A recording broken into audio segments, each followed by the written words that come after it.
ស្រាលស្រាលពន្លឺថ្ងៃទើបព្រាំងលើផ្លូវខ្យល់ត្រជាំងប៉ះមុខដូចស្នាមអូនហៅក្បាលថ្នល់តូចមួយតែពោពេញដោយន័យជំហានខ្ញុំមកទីនេះដូចមករកចិត្តខ្លួនឯងមួយចានធម្មតាប៉ុន្តែបង្កប់អនុស្សាវរីយ៍ផ្ទះគុយទាវក្បាលថ្នល់អូនអើយកក់ក្ដៅណាស់មិនមែនតែអាហារប៉ុន្តែជាកន្លែងចិត្តស្ងប់មិនមែនតែអាហារប៉ុន្តែជាកន្លែងចិត្តស្ងប់មួយចានមួយព្រឹកដូចបន្ថែមកម្លាំងជីវិតឲ្យខ្ញុំបន្តដើរទៅមុខទៀត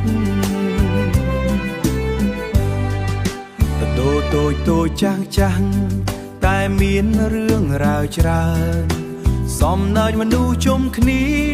ដូចភ្លេងបន្លឺស្រាលស្រាលម្ចាស់ហាងមើលមកដោយភ្នែកពោពេញមេត្តាធ្វើឲ្យទីនេះមិនធម្មតាទៀតឡើយធ្វើឲ្យទីនេះមិនធម្មតាទៀតឡើយថ្ងៃណាខ្ញុំអស់កម្លាំងឬបាត់បង់ទឹងដៅខ្ញុំតែងតែត្រឡប់មកទីនេះម្ដងទៀតមិនមែនសម្រាប់ឆ្ងាញ់តែប៉ុណ្ណោះប៉ុន្តែសម្រាប់ស្មារតីដែលធ្លាប់មានផ្ទះគុយទាវក្បាលថ្នល់អូនអើយកក់ក្ដៅណាស់មិនមែនតែអាហារប៉ុន្តែជាកន្លែងចិត្តស្ងប់មិនមែនតែអាហារមួយចានមួយព្រឹកដូចបន្ថែមកម្លាំងជីវិតដូចបន្ថែមកម្លាំងជីវិតឲ្យខ្ញុំបន្តដើរទៅមុខទៀតអាចជាហាងតូច